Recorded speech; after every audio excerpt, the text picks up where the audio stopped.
и начинает тебя мазать локтями в расчете на сечку. Крутанулся, не попал, он продолжает движение локтем и попадаете по лбу, допустим, основанием локтя. Сечка, тебе врач говорит: друг, ты не можешь биться, у тебя кожа лопнула. Ты говоришь: как? А, ну как бы вот. Да, здесь сейчас Джабар отрезвил, я думаю, этим четким, жестким попаданием Джереми Спортуча. Вода в углу.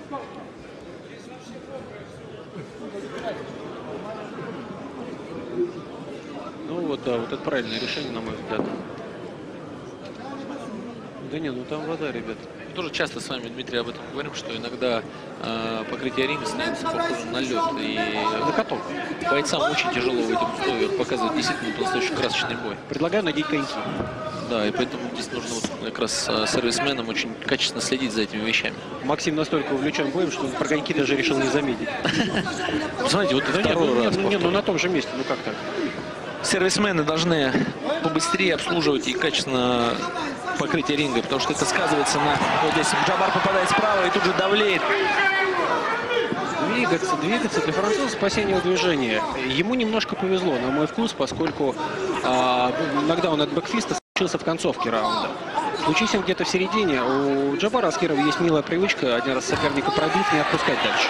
Да, он так как вольтерьер, зацепившись, не отдает.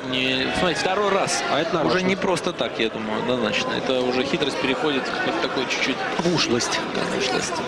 Еще раз, говорит, выплюнешь?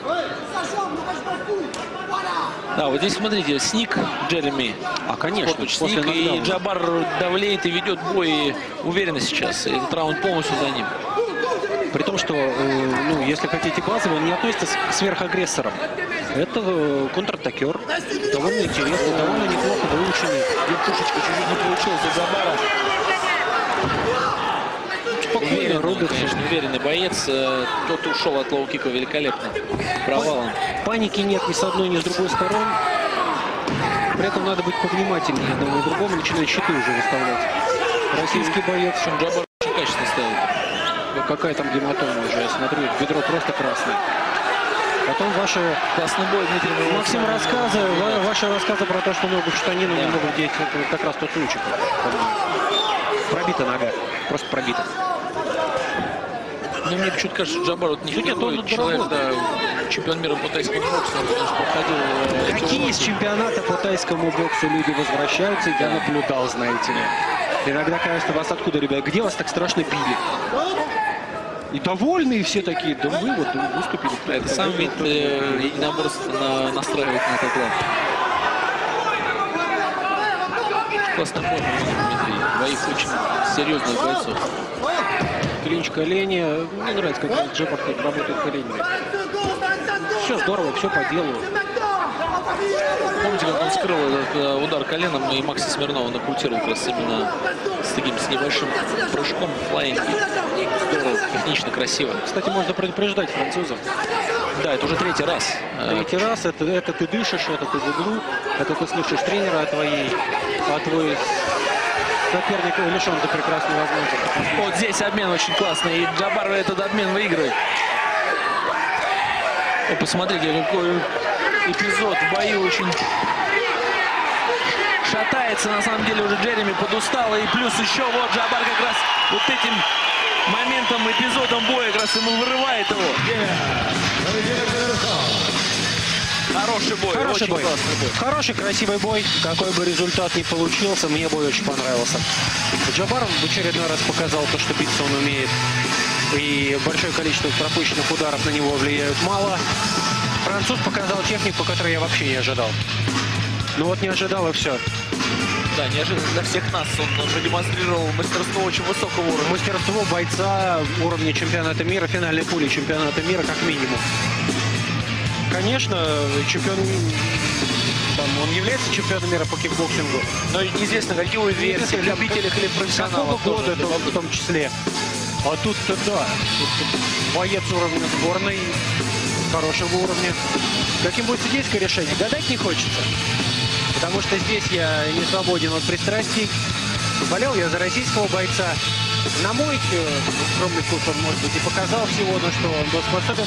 Но он не показал не потому, что не умеет, потому что француз был хороший. Да. Это стоит признать, и причем это объективно. Согласен.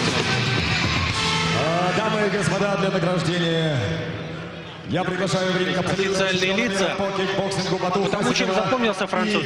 Очень классно проваливал на себя. И пользовался канатами именно вот, методично. Канаты же это еще могут быть помощниками, другом твоим. Или врагом. Если, да, либо врагом, действительно, если ты умеешь пользоваться. Чем мне понравилось? Тем, что Капу выплевывал. Ну, у тебя и так все есть, родной. Зачем тебе эти паузы?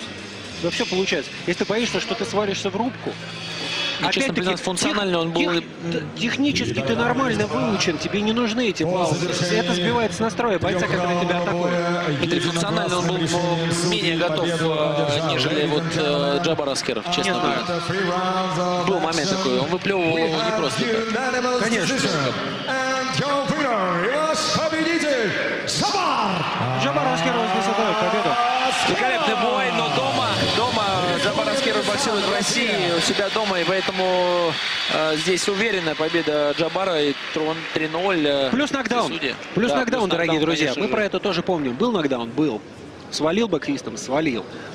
Количество ударов полученных, пропущенных, ну их считают, конечно, кому положено. Но глобальное техническое действие был нокдаун. Хотя, опять же, некоторые судьи постоянно Опять судьи.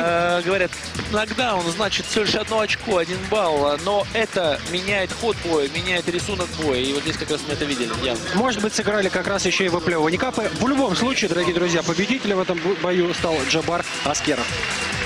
Мы поздравляем с этой победой.